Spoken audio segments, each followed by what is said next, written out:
Magluluto naman nga tayo ng tortang talbos nga ng kamote. Ngayon nga lang din talaga namin nalaman na pwede palang tortahin ang talbos nga ng kamote. Nauna nga kami nagising kay mama kaya sinama ko muna nga si Gael at hindi ko muna ginising si mama. Tingnan niyo naman si Gael nga natin, tuwang-tuwa na naman nga. Kaya nga lang hindi nga siya maibibilad ngayon dahil nga wala ang haring araw. Mukha lang nga yan mga maring uulan pero hindi naman, madilim lang talaga siya. Tiyak nga kapag nalaman nga ni mama na wala nga kami doon ay hahanapin nga itong si Gael. Paano ba naman mo? Wala lang sa paning niya saglit si Gael ay talagang hinahanap niya nga yan mga mare. Pumunta muna nga ako dito sa ating kubo. Pinasyal-pasyal ko muna nga itong si Gael nga mga mare para hindi nga mainip. Maya-maya nga lang mga mare nung napagod na pinasok ko na nga rin dito sa loob. Nagulat nga ako nakasunod na nga agad si mama. Ilang sinasabi ko sa inyo mga mare basta wala si Gael hahanapin niya yan. Sabi nga ni mama bakit nga hindi daw siya ginising nga ni Gael. Sabi nga ni mama kapag tumuntong ng 7 buwan nga itong si Gael tiyak na mahihirapan na kami at mahirap na nga itong mga maring patulugin. Napakalikot na. Ang pahinga na nga lang namin siguro daw ay yung tulog nga siya pero okay nga lang yun at least wala nga sakit. Dahil nga sinyalis ng pagiging makulit ay pagiging malusog nga mga mare okay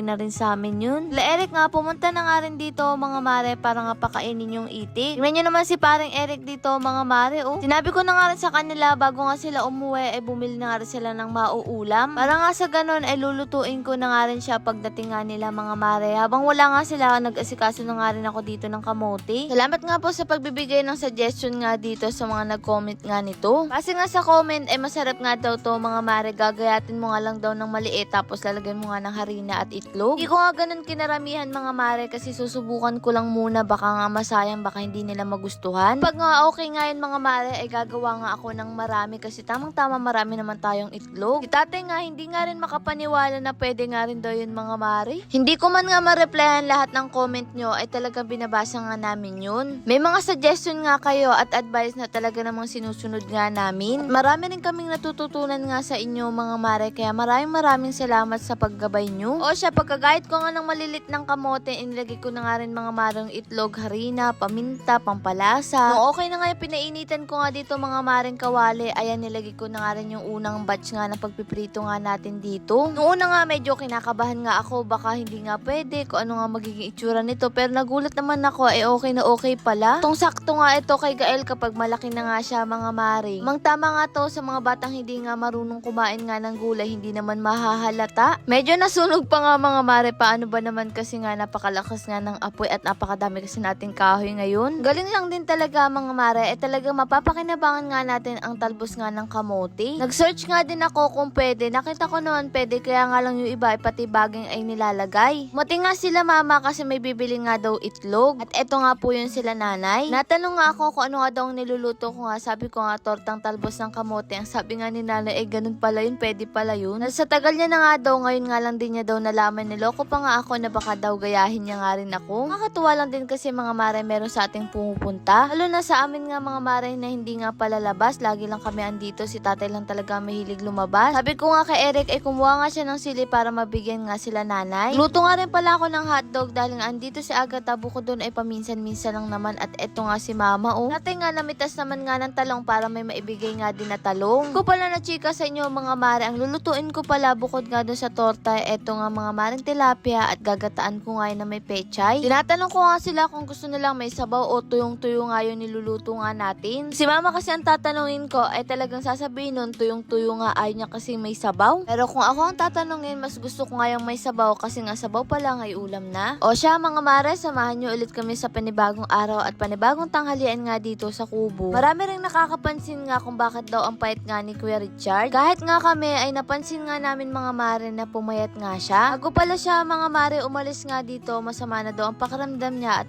kaso nga daw siya ng ilang linggo nga dun sa Cavite. Kaya pala hindi nga siya nakabalik agad. Pero ang mahalaga naman ay andito na nga siya mga mare at babalik na ulit yung katawan niya. O siya naglinis na nga rin kami dito para maasikaso na nga rin ang pagpo-flooring. Sa ngayon nga hindi muna tayo magpapatiles at hindi muna rin tayo magpapakisame. Huwag nakaipon na nga ulit tayo mga mare para nga sa kisame at tiles saka na nga lang yun at pagsasabayin na nga lang din para isang gawa na lang din. Nga doon hindi naman tayo nagmamadali mga mare. Kahit nga mabagal ang mahalaga ay umuusad nga tayo. Kung nga kay Ran paunti-unti lang at matatapos din naman nga ito. Umili pala nga kami mga mare ng pintura na pwede nga dito sa sahig. Kaya lang mga mare, ito lang talagang sandbage ang available kaya ito na lang din ang ipapalagay nga namin. Kaya ay na rin napagdesisyonan nga namin ilagay nga dito. Sabi nga namin, babawi na nga lang kami sa mga gamit nga dito, lalo na't meron nga tayong supang magagamit dito na nasa kubo. Yan nga mga mare, ay talaga nagdadalawang isip kung ganitong kulay nga ang ilalagay dito kasi talaga nang parang madumihin. Sabi ko nga, magkaroon na nga lang ng dalawang tsinelas dito sa loob at labas para nga hindi madumihan. Kapag nga siguro ganito ang kulay ng bahay mo, ay kailangan talaga doble ingat ka at doble linis ka. Dahil kapag konting apak mo nga lang yun na may dumi ka, ay kitang-kita nga mga mare. O siya, eto nag-voice over na nga ako habang si Kulot ay hawak-hawak nga si Gain. Si mama naman, ayan, naghahawa na nga siya dito para nga sa mga maninga na itinanim niya. Ako mga mare, alam nyo ba, nung nakitang tumubo yan, abay tuwang-tuwa nga siya. Nung nga kaya ang kalalabasan nga nito mga mare, medyo kinakabahan nga rin kami sa combination nga nito. O siya, nung natapos na nga ako mag-voice over, ayan, inasikaso ko na nga rin si Gail at hinawakan ko na nga rin. Aminado ko na lagi nga akong busy. Pero tuwing pagsasapit ang gabi mga mare, hindi talaga ako makatulog kapag hindi ko nga katabi si Gail o kaya naman hindi siya nakahiga nga sa braso ko. Napansin ko nga na ganun nga rin siya mga mare, mas gusto niya nga yung nakasiksik nga sa akin kaysa nga nasa unan lang siya. Ito na nga yung kinalabasan niya mga mare, maganda nga rin ang pagkakalagay nga dito at makina nga din siya. Magtatanong ko anong pintura nga nito, Davis nga yung ginamit nga natin dito. Lord, maraming salamat sa lahat ng blessing at syempre sa inyo mga mare, para bayan bukas na lang ulit.